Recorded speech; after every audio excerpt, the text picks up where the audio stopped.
حضور صلی اللہ علیہ وسلم کے پاس دو شخص اپنا فیصلہ کروانے آئے، ایک تو یہودی تھا اور ایک کوئی نام کا ہی مسلمان تھا۔ ان دونوں کے کھیت کیا ہے کہ پاس پاس میں پڑتے تھے، اور پانی کی جو نالی تھی وہ نالی اس یہودی کے نزدیک تھی، اور مسلمان جو تھا اس کی تھوڑا کھیتی دور تھی۔ حضور علیہ السلام کے پاس آئے، آ کر کہا یا رسول اللہ، اس کا کھیت بھی میرے پاس ہے، میرا اس کے پاس ہے، اور پانی کی جو نالی آتی ہے وہ تو حضور کیا ہے کہ میں چاہتا ہوں کہ پانی پہلے میرے کھیت میں دے دوں، اور یہ کہتا ہے کہ نہیں پہلے میرے کھیت میں۔ حضور علیہ السلام نے فرمایا کہ پانی کی نالی سے کھیت کس کا نزدیک ہے؟ یہودی نے کہا میرا نزدیک ہے۔ حضور نے فرمایا پہلے تو پانی ڈال لیا کر، بعد میں یہ ڈالے گا مسلمان۔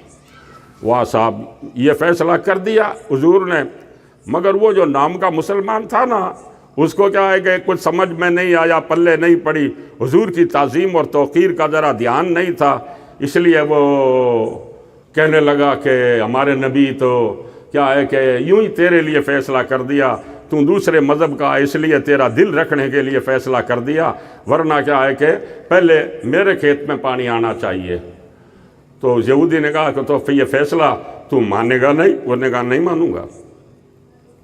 تو اس نے کہا کہ ایسا ہے کہ اپن ایک آدمی اور ہے اس کے پاس چلیں، وہ فیصلہ کرے گا۔ تو اس نے یہودی نے کہا کون ہے؟ کہا وہ عمر بن خطاب ہے۔ اس کو پتا تھا کہ عمر بن خطاب ذرا کفاروں پر بہت کھڑک ہیں، تو کہا کہ فوراً وہ میرے حق میں فیصلہ ڈیسیجن دے دیں گے، لہذا وہ وہاں گئے۔ السلام علیکم وعلیکم السلام۔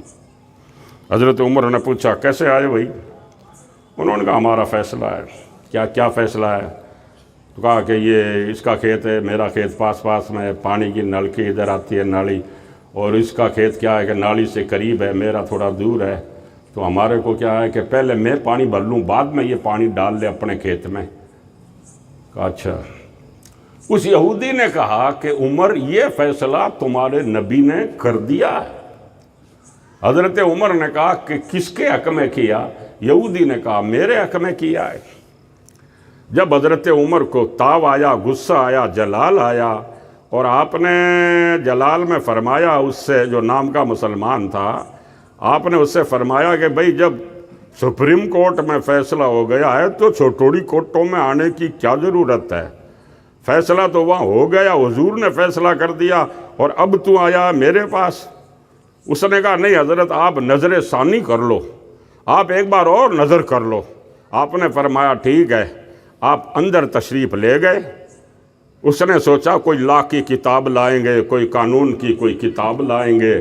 حضرت تو باہر آئے، ہاتھ میں ننگی تلوار لا کر کے جوں ہی ایک ہی وار سے اس کلمہ پڑھنے والے کا آپ نے سر قلم کر دیا، وہیں پٹک دیا اس کو، وہیں لاش تڑک کر ٹھنڈی ہو گئی، اور یہودی سے کہہ دیا جاؤ تمہارے پانی بھر لیا کرو۔ اب صاحب ایسا ہوا کہ اڑوس پڑوس کے لوگوں میں شور مچ گیا کہ عمر نے ایک آدمی کو مار دیا، عمر نے ایک آدمی کو مار دیا، ایک مسلمان کو مار دیا، عمر نے مسلمان کو مار دیا۔ یہ خبر اڑتی اڑتی حضور کے پاس پہنچی۔ سرکار صلی اللہ علیہ وسلم نے حضرت عمر کو بلایا، کہا عمر سنا ہے تو نے کسی مسلمان کو مارا ہے، کسی نمازی کو مار دیا؟ کہا ہاں یا رسول اللہ۔ کسی حاجی کو مار دیا؟ کہا ہاں یا رسول اللہ۔ کسی غازی کو مار دیا؟ کہا ہاں یا رسول اللہ۔ پھر حضور نے کہتے کہتے فرمایا کہ تم نے کسی مومن کو مارا ہے؟ حضرت عمر وہاں رک گئے، کہنے لگے یا رسول اللہ مومن کو نہیں مارا، وہ نمازی ہو سکتا ہے، حاجی ہو سکتا ہے، غازی ہو سکتا ہے، مگر اے میرے آقا جو تیرا فیصلہ نہ مانے وہ مومن نہیں ہو سکتا، میں اسے مومن نہیں مانتا۔ حضور علیہ السلام نے فرمایا عمر مومن نہیں مانتے؟ کا نہیں۔ ابھی حضرت عمر وہیں حضور کے پاس کھڑے تھے، اور حضور علیہ السلام کی مجلس لگی تھی۔ جبریل علیہ السلام قرآن کی آیت لے کر آ گئے، فَلَا وَرَبِّكَ لَا يُؤْمِنُونَ حَتَّى يُحَكِّمُوكَ میرے حبیب تیرے رب کی قسم یہ مومن ہو ہی نہیں سکتے جب تک تجھے اپنے ہر کام میں حاکم نہ مان لے۔ جو تو فیصلہ فرمائے اس فیصلے کو،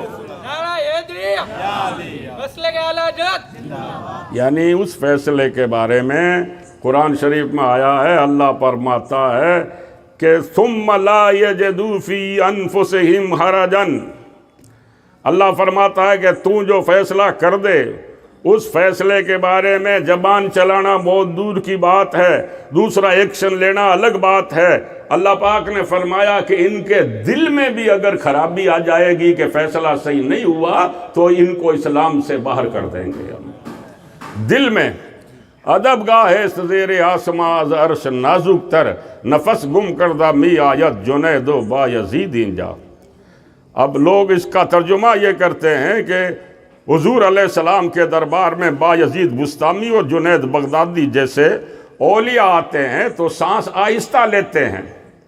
ارے سانس آہستہ نہیں لیتے، شاعر کہتا ہے نفس گم کردہ می آید، یعنی سانس روک لیتے ہیں کہ یہاں سانس لینا بھی بے ادبی ہے۔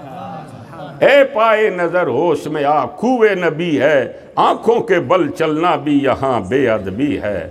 حرم کی زمین اور قدم رکھ کے چلنا، ارے سر کا موقع ہے او جانے والے۔ تو حضرت عمر نے جو راہ دی اس کے مطابق قرآن کی آیت اتر گئی، اسی طرح حجاب والی آیتیں اتری، اور بھی دیگر آیتیں حضرت عمر رضی اللہ تعالیٰ عنہ کے رائے کے حساب سے اتری۔ اور حضرت عمر رضی اللہ تعالیٰ عنہ بڑے جاہ و جلالی والے، بہت ہی زیادہ آپ کفار و مشرکین پر آپ سخت ہیں اور دین کے شریعت کے آپ پابند۔